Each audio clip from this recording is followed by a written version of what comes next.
Hi, welcome to Faith and Conviction, and I'm your host, Ray Harris.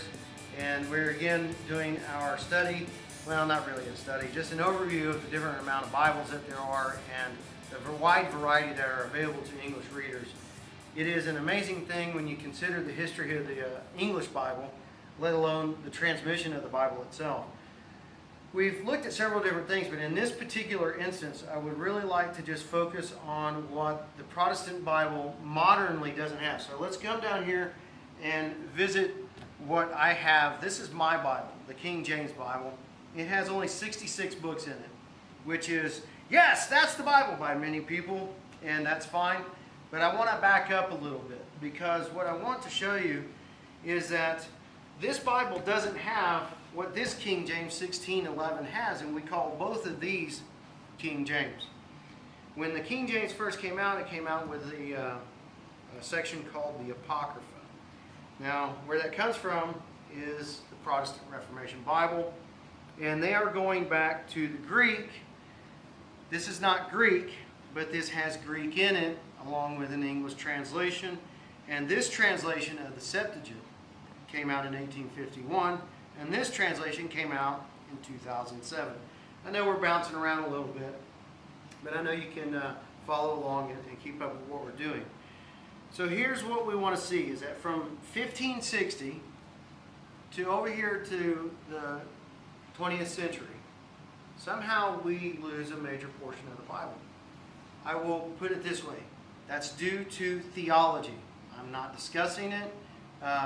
That is a major segment which goes beyond the scope of this presentation.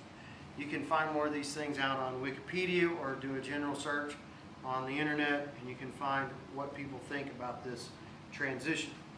But what we have here is we have things like 1st and 2nd Maccabees back here with the Geneva Bible. It's also here in the 1611.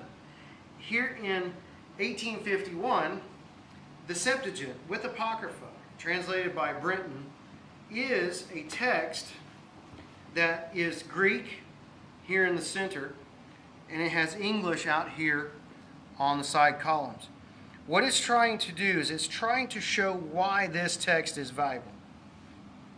Now, this text has its value, and it is something that we can study.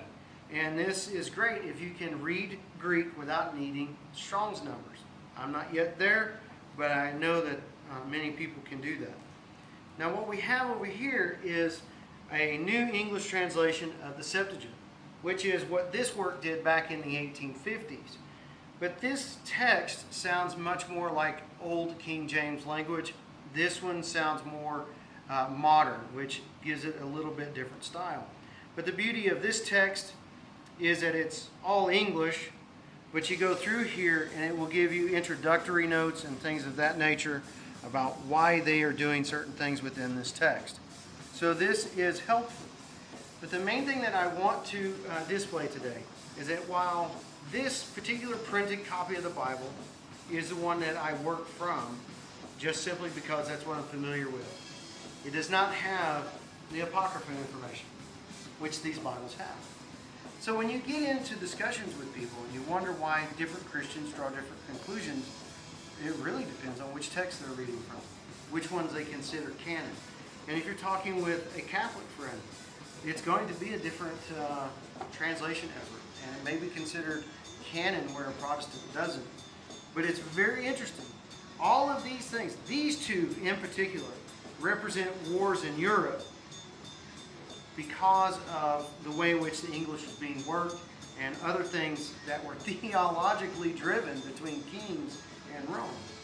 This here is a little bit different. This is several decades and a couple of centuries removed from this.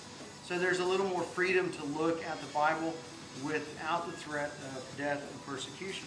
But when we come over here to modernity and we see a 20th century Bible and a King James, people often think King James without realizing the 1611 had the Apocrypha.